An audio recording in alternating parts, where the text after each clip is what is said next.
सभी दलों की अपनी अपनी प्रतिक्रियाएं हैं यूनिफॉर्म सिविल कोड को लेकर। हम समझने की कोशिश कर रहे हैं कि ग्राउंड पर ये कितना काम हो चुका है, कितना बाकी है, क्योंकि एक सवाल आता है कि चुनाव से पहले ही इसकी बात क्यों होती है, क्यों होती है, ये मूल प्रश्न है। हमारे साथ वरुण बजाज जी भी जुड़े हुए हैं। वरुण जी, इस पर सभी की रायशुमारी का जिक्र हुआ, सबके सजेशंस मांगे गए हैं, आप इसके कानूनी पहलू समझाइएगा, कैसे ये ग्राउंड पर आएगा, थोड़ा बताइएगा ताकि जो दर्शक हमारे साथ जुड़े हों वो इसे समझ सकें।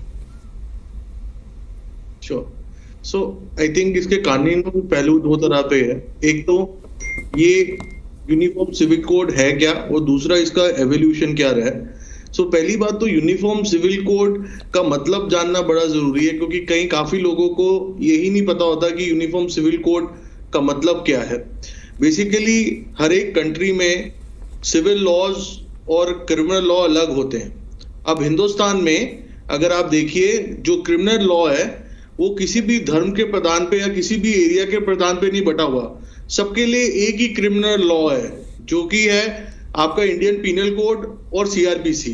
तो अगर कोई मर्डर करता है तो वो उसमें धर्म जाति या कुछ नहीं आएगा, एक ही लॉ अप्लाई करेगा। पर जब हिंदुस्तान आजाद हो रहा था, क्योंकि हमारी बड़ी डाइवर्स पॉपुलेशन थी, तो उस टाइम पे एक सिविल कोड लाना पॉसिबिलिटी डिफिकल्ट हो रहा था, बिकॉज देश को जोड़ना जरूरी था। और सिविल लॉज में आपके जो मेन लॉज आते हैं वो ये है, जो आपके शादी के रिलेटेड होते हैं, रिलेटेड या डाइवोर्स के रिलेटेड होते हैं, या जहां आपकी प्रॉपर्टी सक्सेशन जो होनी होती है वो किस तरह से मिलेगी। तो ये सारे कानूनी पहलू ये हर एक धर्म के हिसाब से आजादी से पहले अपने अपने धर्म के हिसाब से चलता था और उसका कोई कानून नहीं होता था। तो जब कॉन्स्टिट्यूशन बन रहा था आजादी के टाइम पे, उन्होंने सोचा, क्योंकि पार्टीशन की भी सिचुएशन थी, तो ताकि कोई सिचुएशन एडवर्स ना हो, तो जो संविधान हमारा बना रहे थे उन्होंने ये बोला कि आज की डेट पे हमारे पास अगर हम सारे सिविल लॉज एक कर लेंगे तो वो शायद से पॉलिटिकली इतना वाइज नहीं होएगा, तो हम इसको पार्ट 4 ऑफ द कॉन्स्टिट्यूशन में डाल देते हैं। पार्ट 4 क्या होता है?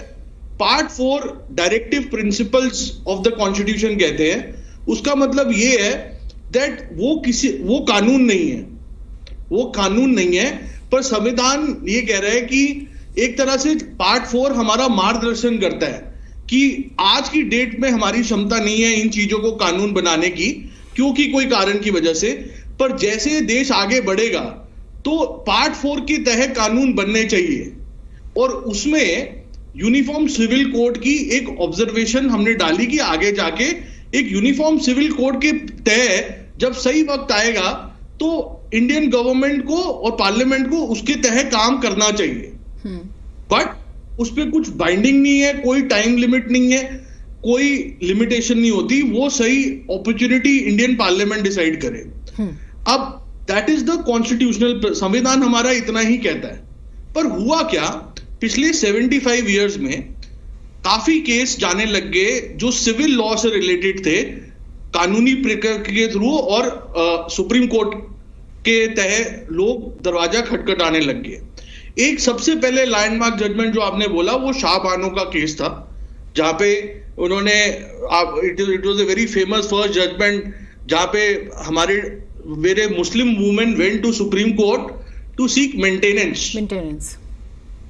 तो सुप्रीम कोर्ट ने जजमेंट उनके फेवर में दी और उन्होंने वहां रिकमेंडेशन दिया दैट ताकि मेंटेनेंस का लॉ कोई हिंदू के लिए किसी और का लगता है, मुस्लिम के लिए किसी, आप कोशिश करें कि एक यूनिफॉर्म सिविल कोड लाने की कोशिश भी की जाए। ये जजमेंट बड़ी फेमस होगी क्योंकि राजीव गांधी गवर्नमेंट ने तब इस सुप्रीम कोर्ट की जजमेंट को नलिफाई करने के लिए लॉ भी लाया गया था। तो ये बड़ा मुद्दा बन गया था। ये 1985 की बात है, तो तब ये यूनिफॉर्म सिविल कोड की काफी डिबेट आ गई। फिर 1995 में ये दोबारा सुप्रीम कोर्ट के सामने मुद्दा आया।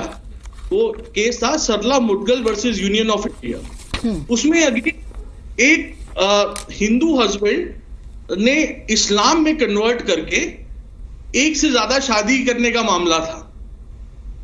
सुप्रीम कोर्ट ने बोला क्योंकि हिंदू मुस्लिम लॉ में अलाउड था एक से ज्यादा मैरिज, और हिंदू लॉ में नहीं अलाउड था, तो एक हिंदू व्यक्ति ने कन्वर्ट कर लिया अपने आप को इस्लाम में और एक से ज्यादा शादी कर ली। तो सुप्रीम कोर्ट ने ऑब्वियसली कहा ये सही तरीका नहीं है, ऐसे कन्वर्जन अलाउ नहीं की जा सकती।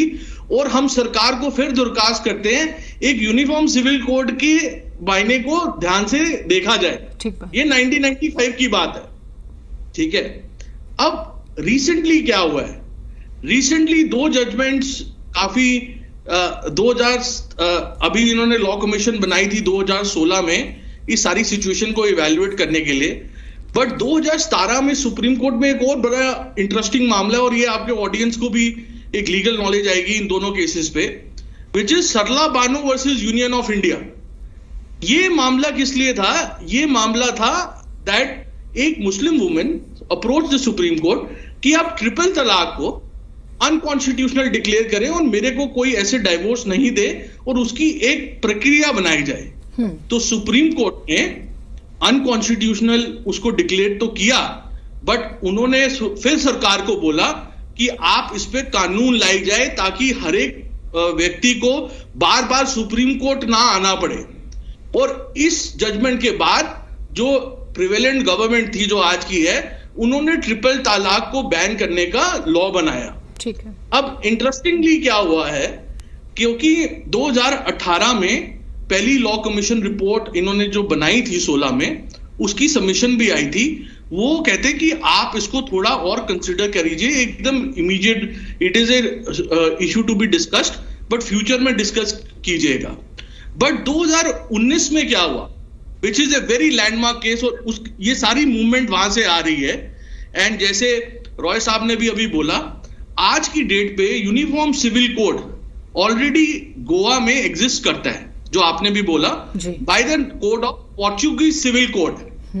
क्योंकि अगर आप हिस्ट्री देखेंगे तो गोवा गवर्न होती थी जब आजाद हो रहा था हिंदुस्तान, पोर्चुगीज रूल के अंडर था। तो उनका मानना यह था कि वहां पे सिविल कोड एक रहेगा, क्योंकि इतनी डाइवर्सिटी नहीं थी।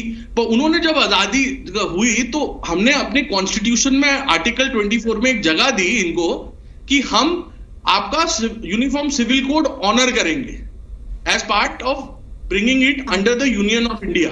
तो वो एज ऑन डेट भी अगर आप गोवा का डोमिसाइल होल्ड करते हैं तो आपका सिविल कोड से पोर्चुगीज सिविल कोड से आपका गवर्न होता है, इररिस्पेक्टिव ऑफ द फैक्ट आप हिंदू हो, मुस्लिम हो या आपका कोई भी धर्म हो। वरुण जी फिर मैं इससे क्या ये समझूं कि ये हमने गोवा का जिक्र कर लिया और वहां पर वो वक्त की जरूरत थी कि पहले आप हमारे साथ आ जाइए, देश के साथ आ जाइए, इसका हिस्सा बन जाइए, बाद में फिर समय के हिसाब से चेंजेस होते हैं। तो ऐसे फिर तो क्या सेंटर के सामने बहुत बड़ा चैलेंज नहीं है? हर स्टेट और वहां की जो परिस्थितियां हैं, वहां की जिस तरह की आबादी है, उसको भरोसे में लेना, यानी कि बहुत काम करने की जरूरत पड़ेगी अभी। आप ये मानते हैं ये टास्क है, लंबा चलेगा ये, अगर मैं इसे लीगली समझूं तो? अब मैं बताता हूँ रिसेंटली 2019 में क्या हुआ। हाँ। एक मामला सुप्रीम कोर्ट में गया गोवा से, जिसमें क्या था, जिसमें इंडिविजुअल का डोमिसाइल गोवा का था बट प्रॉपर्टी बॉम्बे बेस्ड थी। तो उन्होंने बोला इसका सक्सेशन सिविल कोर्ट से होना चाहिए, बॉम्बे से नहीं होना चाहिए। तो सुप्रीम कोर्ट के सामने पहली बार ऐसे मामला आया दैट गोवा में तो सिविल कोड अप्लाई करता है, पर वो बात हो रही थी बॉम्बे की एक प्रॉपर्टी पे। तो सवाल ये आया कानूनी कि बॉम्बे की प्रॉपर्टी पे भी, क्योंकि वो गोवा का डोमिसाइल है, अप्लाई करेगा या नहीं। तो सुप्रीम कोर्ट ने बड़ी सिग्निफिकेंट ऑब्जर्वेशन डाली कि अगर गोवा का डोमिसाइल है आपका और अगर आपकी प्रॉपर्टी गोवा से बाहर है, तब भी गोवन सिविल कोड ही लगेगा। तो जब भी सुप्रीम कोर्ट ने ये डिसीजन अनाउंस किया landmark, and this is known as Joseph Paleo versus Maria decision, तो सरकार थोड़ा ने संज्ञान में आया, क्योंकि ये तो गोवा से बाहर की बात आ गई। तो उसके बाद लॉ कमीशन को टास्क किया गया है कि आप एक कानूनी से इकट्ठे, आप अभी जो सर्कुलर आया है इसको इनिशिएट किए, क्योंकि ये तो इंडिया में अप्लाई हो रहा है कि वेदर यूनिफॉर्म सिविल कोड का आप सारी ओपिनियन लीजिए सबसे कि हम इसको फॉर्मुलेट कर सकते हैं नहीं कर सकते। नाउ इसके दो तरीके हैं, इसके दो कानूनी तरीके हैं। आप एक लॉ ले आए जो पूरे देश में अप्लाई करता है, या दूसरा तरीका जो सरकार ये भी सोच रही है कि एक मॉडल यूनिफॉर्म सिविल कोड ले आए जो सब पे अप्लाई नहीं करेगा, हर एक स्टेट अडॉप्ट कर सकती है अपनी पॉपुलेशन के हिसाब से। तो इसके दो लीगल तरीके हैं इम्प्लीमेंटेशन। तभी उत्तराखंड जो स्टेट गवर्नमेंट है उन्होंने अपनी इवैल्यूएशन शुरू कर ली है। तो हो सकता है जैसे गुजरात में अप्लाई हो पर यूपी में उसका डिफरेंट फॉर्म अप्लाई हो, तो वो डेलिब्रेशन अभी लॉ कमीशन की रिपोर्ट के बाद ये दो तरीके हैं जो इंप्लीमेंट कर सकते हैं इस कानून को। और ये मैनिफेस्टो का एजेंडा था और ये उसी प्रक्रिया की आगे एडवांसमेंट हो रही है। तो मैनिफेस्टो में रखना और ग्राउंड पर इसको लाना दो अलग चीजें हो गई हैं। मैनिफेस्टो में रखना शायद इजी हो गया है, लेकिन ग्राउंड पर लाना टफ है। और मैं देख भी रही थी कि कमीशन के चेयरमैन का स्टेटमेंट भी था, यूसीसी कोई नया मुद्दा नहीं है और यूनिफॉर्म सिविल कोड का नोटिफिकेशन जारी करने से लेकर अभी तक 8.5 लाख रिस्पॉन्स मिल चुके हैं। लेकिन ठीक है, मशवरे का टाइम भी दिया गया है।